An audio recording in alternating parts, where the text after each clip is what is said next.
Have you ever heard of a weapon that could be fought with nothing but a chalkboard and a piece of chalk? It sounds like something out of a movie, but during the darkest days of World War II, this was a reality. While bombs rained down on London, a quiet, brilliant woman named Eileen Younghusband was waging a secret war, not with guns or planes, but with pure mathematics. This is the incredible story of the mathematician who hunted Hitler's deadliest missiles. As the Blitz raged, Londoners lived in constant fear. But then a new terror emerged from the skies. A weapon so fast you couldn't hear it coming. A silent killer that would strike without warning, leaving behind only devastation. This was the V-2 rocket, Hitler's vengeance weapon. It was a technological marvel, the world's first long-range ballistic missile, and for the Allies, it was a ghost. They didn't know where it was coming from or where it would strike next. The public was terrified, morale was plummeting, and the military was scrambling for an answer. Enter the WAF, the Women's Auxiliary Air Force. Thousands of young women joined up, eager to do their part for the war effort. Among them was Eileen Younghusband, a sharp young woman with a talent for numbers. She, along with a select group of others, was assigned to a top-secret unit. Their mission, to find the unfindable.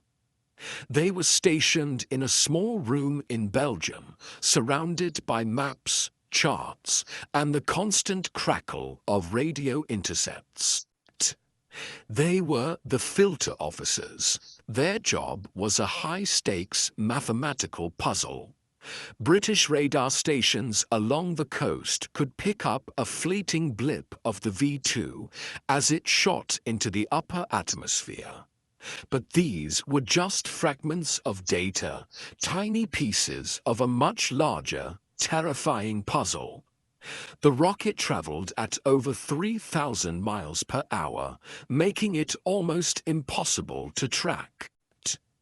Eileen and her team received these fragmented radar plots, often just a few seconds of data scribbled on pieces of paper.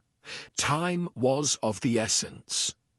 Every tick of the clock could mean another missile was on its way to London. This is where the magic, or rather, the math, happened. The V-2 rocket followed a predictable parabolic arc. It's the same kind of curve you see when you throw a ball into the air. Eileen and her colleagues had to become masters of this geometry, using just slide rules, protractors, and giant graph paper spread across the floor. They would plot the known points of the rocket's trajectory. Their task was to extrapolate this curve backwards. It was a race against time to draw the arc, trace it back to its origin, and pinpoint a location on a map of Nazi-occupied Europe. It was like trying to figure out where a baseball was thrown from by only seeing the last few feet of its flight. The pressure was immense. A single miscalculation, a single misplaced point on the graph, could send bomber squadrons to the wrong location, wasting precious resources and, more importantly, allowing the real launch site to fire again. They worked in grueling shifts, their minds focused intensely on the numbers. While the fate of thousands of people in London rested on their shoulders. Imagine the scene, a room full of young women, chalk dust in the air, frantically calculating. knowing that a successful plot could save lives just hours later. They weren't just solving equations, they were fighting back with intelligence, and their work paid off. Time and time again, Eileen's team would pinpoint a potential launch area. They would take their findings, a single coordinate on a map, and pass it up the chain of command. Within hours, Allied reconnaissance planes would fly over the area, and more often than not, they'd find it. The telltale signs of a mobile V-2 launch site, a clearing in a forest, scorch marks on a road. They had found the Ghost's lair. RAF bombers would then be dispatched to neutralize the threat. Every successful mission, every launch site they identified, meant fewer silent killers raining down on London. Eileen described the feeling of triumph when they got it right. It wasn't a loud celebration, it was a quiet, profound satisfaction, knowing that their work, their numbers and graphs, had directly prevented an attack and saved innocent lives. They were a crucial, yet completely unseen, part of the Allied war machine. They used numbers to fight back, proving that courage and contribution come in many forms.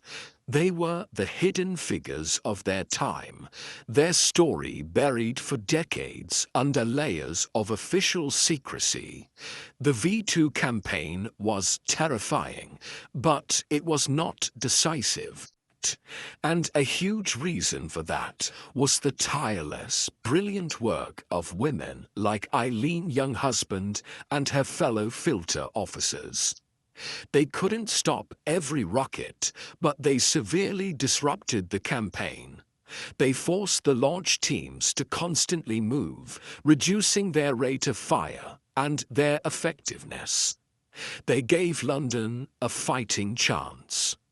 Their work was a testament to the power of human ingenuity and the critical role that science and mathematics play, even in the most brutal of conflicts. After the war, their story, like so many classified operations, was locked away. Eileen went on to live a full life, but for over 60 years, she rarely spoke of her vital role. It was only late in her life that she began to share her experiences, giving us a precious window into this forgotten chapter of history. She wasn't a general or a pilot, but her contribution was just as heroic. She was a mathematician who hunted Hitler's missiles, a true unsung hero who reminds us that sometimes the most powerful weapon is a brilliant mind. Thank you so much for joining me on this incredible piece of hidden history.